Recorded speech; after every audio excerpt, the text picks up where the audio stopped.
लालच का फल।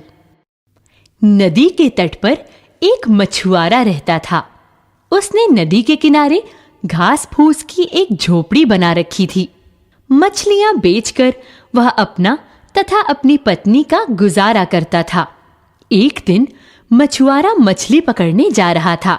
मार्ग में एक छोटे से गड्ढे में एक छोटी मछली फंसी हुई थी।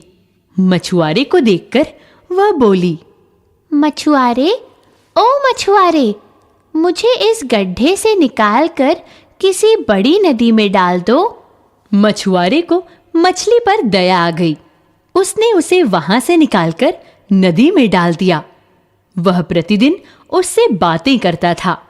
एक दिन मछुआरे ने पत्नी को मछली के बारे में बताया। पत्नी तुरंत समझ गई कि ये अवश्य कोई असाधारण मछली है।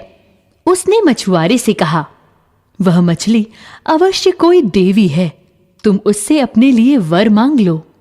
मछुआरा उस दिन जब नदी से मछलियां पकड़कर लौट रहा था, अचानक उसे पत्नी की बात याद आ गई। मछुआरे ने मछली के पास जाकर उससे वर मांगा, मछली रानी, मेरा घर बन जाए। जा, तेरा घर बन गया। घर लौटने पर उसने देखा कि उसका घर बन गया है। अब पत्नी ने धन, ऐश्वर्य और पुत्र की मांग की। मछली ने उसकी सभी इच्छाएं पूरी कर दी, परंतु इससे मछुआरे की पत्नी के मन में लालच आ गया और उसकी इच्छाएं बढ़ने लगीं। एक दिन उसने मछुआरे से कहा, उस मछली में बड़ी शक्ति है, उससे कहो तुम्हें राजा बना दे।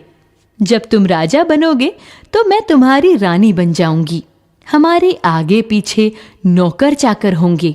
हम अपनी बाकी की जिंदगी आराम से गुजार देंगे। मछुआरा नदी के तट पर गया और उसने अपनी इच्छा मछली के सामने प्रकट की। मछली मछुआरे की बातें सुनकर नाराज हो गई और बोली, मछुआरे, अब तुम बहुत लोभी हो गए हो।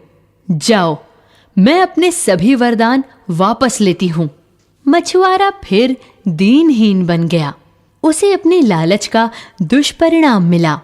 किसी ने ठीक ही कहा है, अधिक लालच का फल हमेशा बुरा ही होता है। इसलिए हमें अधिक लालच नहीं करना चाहिए।